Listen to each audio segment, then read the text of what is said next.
Early on the first day of the week, while it was still dark, Mary Magdalene went to the tomb and saw that the stone had been removed from the entrance. So she came running to Simon Peter and the other disciple, the one Jesus loved, and said, "They have taken the Lord out of the tomb, and we don't know where they've put him." So Peter and the other disciple started running for the tomb. Both were running, but the other disciple outran Peter and reached the tomb first. He bent over, looked in at the strips of linen lying there, but did not go in. Then Simon Peter, who was behind him, arrived and went into the tomb.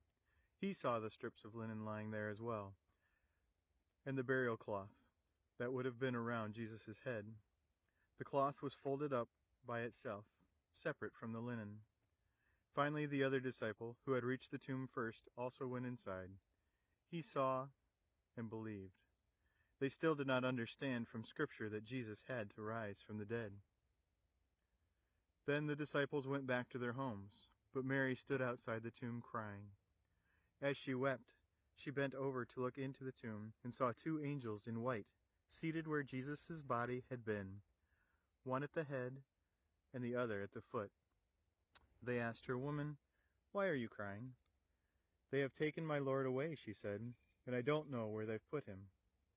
At this, she turned around and saw Jesus standing there, but she did not realize that it was Jesus. "Woman," he said, "why are you crying? Who is it that you're looking for?" Thinking he was the gardener, she said, "Sir, if you have carried him away, tell me where you have put him, and I will get him." Jesus said to her, "Mary." She turned towards him and cried out in Aramaic, "Rabboni," which means teacher. Jesus said, "Do not hold on to me, for I have not yet returned to the Father. Go instead to my brothers and tell them, I am returning to my Father and your Father, to my God and to your God." Mary Magdalene went to the disciples with the news, "I have seen the Lord." And she told him that he had said these things to her.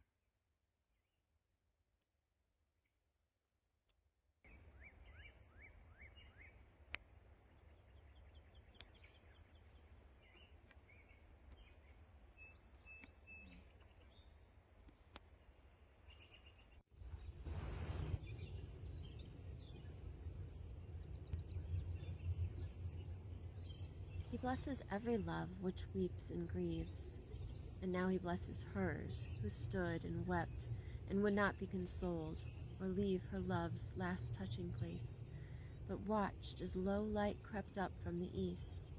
A sound behind her stirs, a scatter of bright birdsong through the air. She turns, but cannot focus through her tears, or recognize the gardener standing there. She hardly hears his gentle question, "Why? Why are you weeping?" or sees the play of light that brightens as she chokes out her reply. "They took my love away. My day is night." And then she hears her name. She hears love say the word that turns her night and ours to day.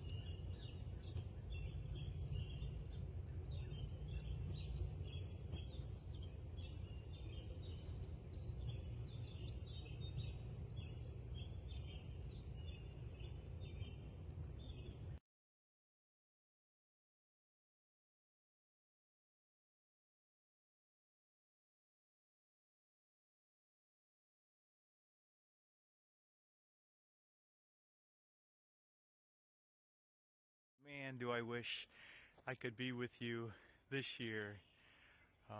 Unfortunately, that just wasn't in God's plan, but I pray that you have a blessed Easter. If you can, spend some time with family, with friends. Know that I love you and I miss you. I hope you have a blessed Resurrection Sunday. Peace be with you.